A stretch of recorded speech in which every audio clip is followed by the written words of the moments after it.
En los últimos días, las opiniones sobre dos mujeres conocidas en Argentina volvieron a poner en agenda la violencia sexual y las reacciones que genera. Por un lado, Julieta Prandi obtuvo una sentencia histórica.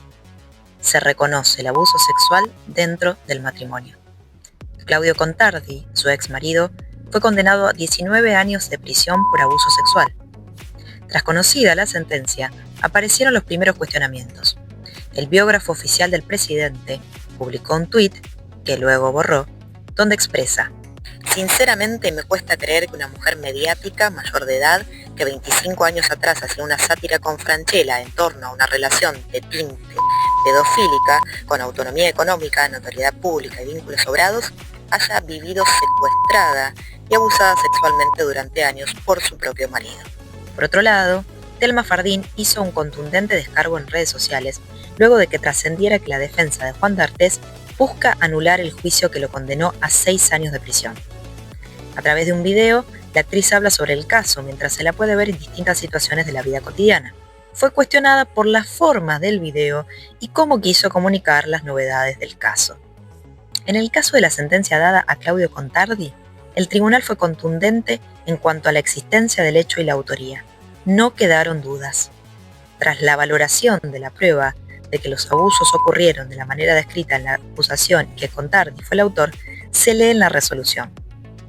El accionar del señor Contardi ha sido un trabajo minucioso y diagramado a socavar la personalidad de la víctima, a un punto tal que los abusos sexuales eran una parte más de su vida cotidiana, pero no era el único tipo de violencia que padecía la sexual, sino que esto formaba parte del cuadro de violencia de género que incluía la psicológica, física y la económica.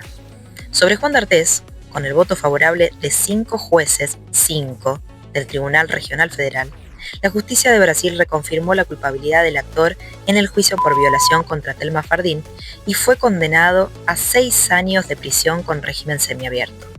Con esta contundente decisión, la veracidad de los hechos queda confirmada. Para decidir de esta manera, la justicia brasileña ponderó los estándares internacionales de derechos humanos que establecen la forma en la que deben ser investigados los casos de violencia sexual. Para ello, los jueces centraron su análisis en el acusado y su responsabilidad como adulto en la situación de abuso, su rol de poder en el vínculo con Thelma. En lugar de alojar la mirada sobre cuánto se resistió o debió haberse resistido Fardín a la violencia.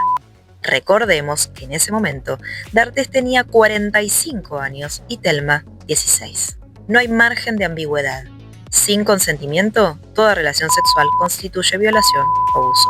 Ahora, en ambos casos, más allá de las sentencias y de la solidez de las pruebas, lo que volvió a aparecer fueron cuestionamientos hacia las víctimas, no tanto hacia los condenados, sino hacia las denunciantes. Porque según parte de la opinión pública, no encajan con lo que se espera de una buena víctima. El término buena víctima o víctima ideal, que se encuentra en estudios de criminología y sociología, fue acuñado en 1986 por el criminólogo noruego Niels Christie, quien explicó que existe una construcción social sobre quién merece ser creído y apoyado cuando dice haber sido víctima de un delito. La noción de víctima ideal o buena víctima no está entonces en ningún código penal, pero sí en el imaginario social.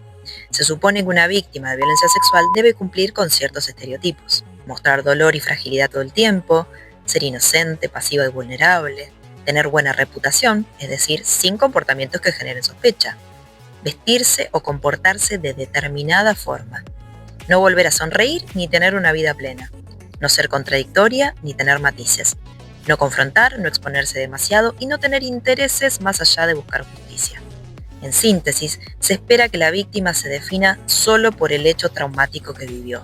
El problema es que la vida real no se ajusta a esos guiones.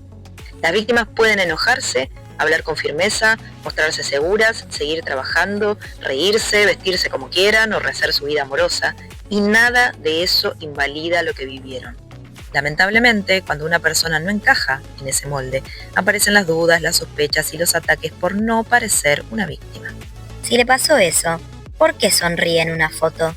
¿Por qué habla ahora y no antes? No parece afectada. Ay, seguro está buscando fama o dinero. Estos cuestionamientos son, en realidad, formas de violencia simbólica que buscan desacreditar el testimonio.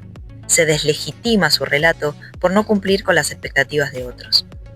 Entender el mito de la buena víctima nos ayuda a cuestionar los prejuicios que condicionan la credibilidad de quienes denuncian, reconocer que la recuperación no tiene una única forma ni un único ritmo, evitar reproducir la violencia mediante comentarios o juicios sobre cómo debería comportarse una víctima. Las sentencias judiciales en estos dos casos son claras. Hubo violencia sexual. No obstante, incluso con pruebas, condenas y sentencias firmes, las mujeres que denuncian siguen enfrentando un juicio paralelo, el juicio social. Lo que se pone en duda no es la justicia, sino el estereotipo que nos dice cómo debe verse y cómo debe actuar una persona que sufrió este tipo de violencia. Si seguimos midiendo la legitimidad de una víctima según su encaje en un molde, estaremos alejándonos de la verdad y de la justicia. Porque hablar de buena víctima o víctima ideal es hablar de un estereotipo que perpetúa la violencia y el silencio. Las víctimas no tienen que cumplir con un libreto para merecer justicia.